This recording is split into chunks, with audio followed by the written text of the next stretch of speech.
गेल्या काही दिवसांपासून वाल्मिक कराडचं नाव चर्चेत आलेलं आहे। संतोष देशमुखांच्या हत्या प्रकरणानंतर वाल्मिक कराडचं नाव चर्चेत आलं असलं तरी वाल्मिकवर बीडमध्ये तब्बल 15 गुन्हे दाखल आहेत। खुनाचा प्रयत्न, खंडणीसारख्या गंभीर गुन्ह्यांमध्ये त्याच्यावर गुन्हे दाखल आहेत। वाल्मिक कराडच्या आजवरच्या गुन्हेगारीचा रेकॉर्ड काय सांगतोय बघूया एका खास रिपोर्टमधून।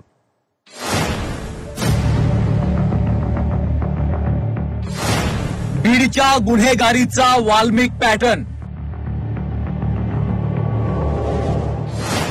नेतागिरीच्या बुरख्या आड वाल्मिकची गुंडगिरी। गंभीर गुन्ह्यांची नोंद तरी 2 पोलिसांची सिक्युरिटी। बीडमधील सरपंच संतोष देशमुख हत्या प्रकरणात वाल्मिक कराडचं नाव समोर आलंय।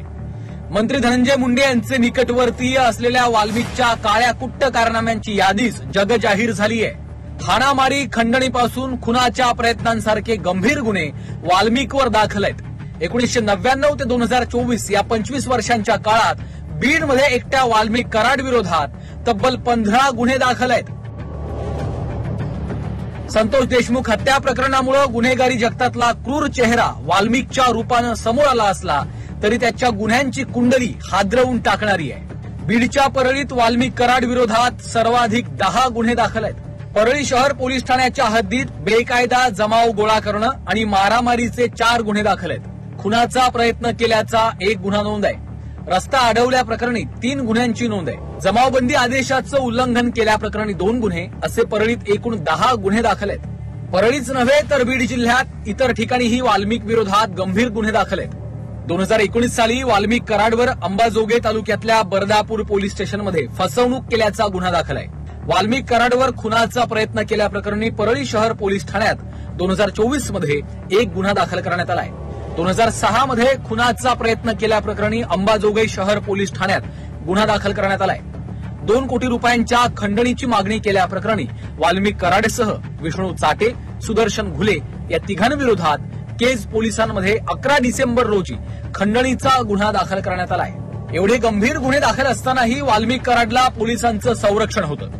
बीड जिल्ह्यातले आमदार नमिता मुंदडा आणि सुरेश धस यांना पोलीस संरक्षण नाही, मात्र आरोपी वाल्मिक कराडला 2 पोलिसांचं संरक्षण होतं। याहून धक्कादायक बाब म्हणजे वाल्मिक कराडच्या संरक्षणासाठी तैनात असलेल्या पोलिसांची अनेक वर्ष बदलीही झाली नसल्याचं सांगितलं जात आहे। खंडणी प्रकरणामध्ये वाल्मिक कराड मागील काही दिवसापासून फरार आहेत।